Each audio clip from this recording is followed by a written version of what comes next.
બોર્ડની જે વેબસાઇટ છે જેની અંદર એસએસસી પૂરક પરીક્ષા જે લેવાઈ તેનું રિઝલ્ટ આવી ગયું છે, તેની સાથે સાથે એનાલિસિસ પણ આપ્યું છે જે સૌથી અગત્યનું છે 10th સ્ટાન્ડર્ડના સ્ટુડન્ટ્સ માટે.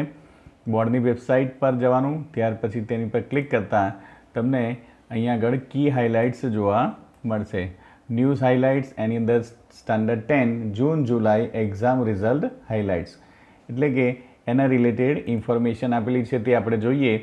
તો એસએસસીની જે પૂરક પરીક્ષા છે તેની અંદર જેટલા વિદ્યાર્થીઓ જે છે એની અંદર 1,04,429 વિદ્યાર્થીઓ ઉપસ્થિત ઉમેદવાર હતા અને તેની અંદર જે સમગ્ર રાજ્યનું જે પરિણામ છે એ 28.29% સૌથી ઓછામાં ઓછું રિઝલ્ટ છે. એટલે કે માર્ચ મહિનામાં જે રિઝલ્ટ આવે છે તેના કરતાં ખરાબ રિઝલ્ટ જૂન મહિનાની અંદર પૂરક પરીક્ષાની અંદર આવે છે.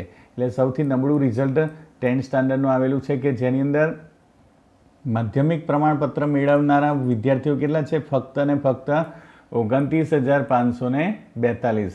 હવે ડિફરન્ટલી એબલ જે સ્ટુડન્ટ્સ છે જે 20% પાસિંગનું જે રેશિયો રાખેલો છે તેની અંદર પરીક્ષાર્થીઓની સંખ્યા છે 191.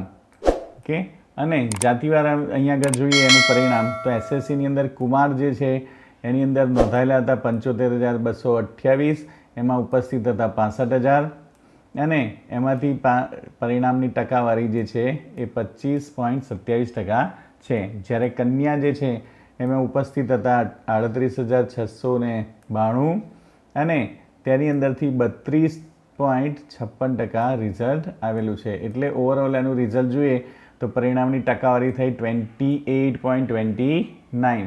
હવે નોંધાયેલા વિદ્યાર્થીઓ જુઓ તમે 1,28,337, એની અંદરથી 1,04,000 વિદ્યાર્થીઓએ જ એક્ઝામ આપી અને આટલા જ વિદ્યાર્થીઓ પાસ થયેલા છે કે 10મા ધોરણની અંદર.